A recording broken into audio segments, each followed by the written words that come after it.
Today we will discuss about the Bell's palsy, seventh cranial nerve disease. आज हम Bell's palsy के बारे में पढ़ेंगे. First of all, introduction of Bell's palsy disease. Bell's palsy is also known as facial palsy और facial paralysis.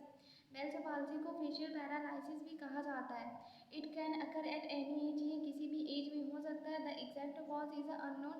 इसका exact cause मालूम नहीं है, but it is believed to be the result of a swelling and inflammation of a nerve that controls the muscles on a one side of face. लेकिन ऐसा कहा जाता है कि यह swelling और inflammation की वजह से होता है.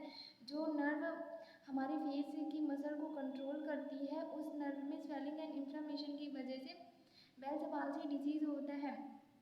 It may be a reaction which occurs after a viral infection. ये वायरल इन्फेक्शन की वजह से होने वाली रिएक्शन के द्वारा हो सकता है बेल्स पाल्सी. टोटल मीनिंग ये हो जाएगा बेल्स पाल्सी डिजीज़ का. इसमें फेशियल पैरालाइसिस हो जाता है. जो नर्व हमारी फेस की मसल को कंट्रोल करती है, उस नर्व में इन्फ्लेमेशन होने की वजह से फेशियल पैरालाइसिस हो जाता है. This is the introduction of Bell's palsy disease. Now we will discuss about definition of Bell's palsy disease. It is a unilateral paralysis of facial nerve. ये यूनिलेटरल पैरालाइसिस होता है फेशियल नर्व का. Means कि केवल एक side की जो face की नर्व रहती है उसमें पैरालाइसिस होता है. Causing weakness of muscle of one side of face, जिससे फेस की जो वन साइड की मसल रहती है उसमें वीकनेस होती है. This is the definition of Bell's palsy disease. Now we will discuss about causes of Bell's palsy disease.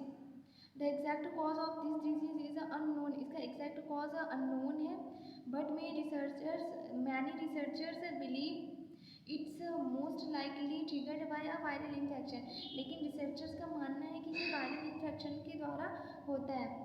जैसे कि हार्पिस सिम्प्लेक्स वायरस की वजह से बेल्स पाल्सी डिजीज हो सकती है.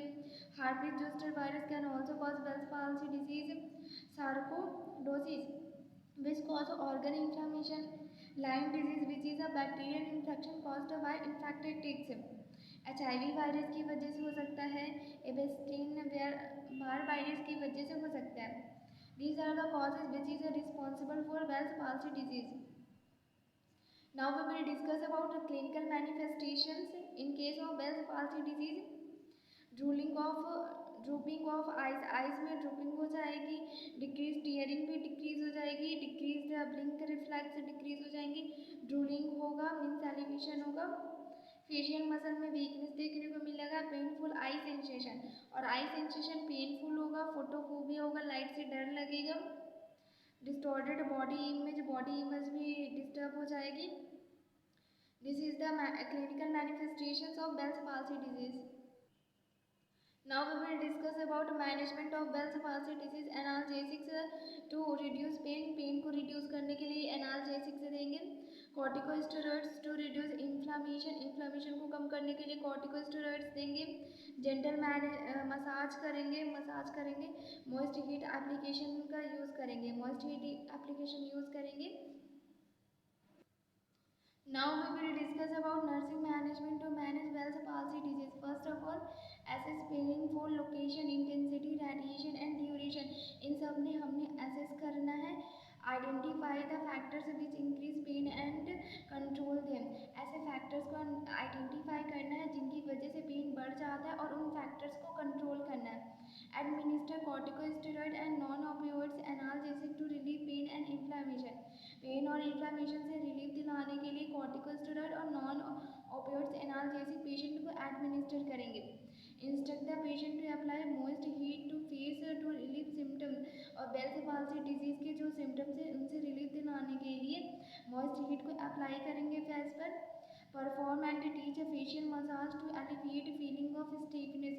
और पेशेंट को परफॉर्म और टीच करेंगे कि फेशियल मसाज करें वो, जिसकी वजह से स्टिफनेस नहीं होगी. Teach the patient facial exercise. Patient को फेशियल एक्सरसाइज के बारे में बताना है. Method to get appropriate pronunciation volume. For example, take a breath before speaking. Patient को बोलना है कि वो बात करने से पहले डीप ब्रीथ ले. To increase volume of sound and number of words with each breath. Exercise of facial muscles by smiling, grimacing and puckering. और मसल की फेशियल मसल की एक्सरसाइज करना है। स्माइल के थ्रू, ग्रिमेशन मतलब कि मुंह बनाना, पक्टिंग के थ्रू, इन सब के थ्रू फेशियल इन सब के थ्रू एक्सरसाइज होती है हमारे फेशियल मसल की। Read around in front of mirror और in a tape recorder to monitor progress. Patient को बोलना है कि वो मिरर के सामने और या फिर टेप रिकॉर्डर में वो बोले, रीड करे।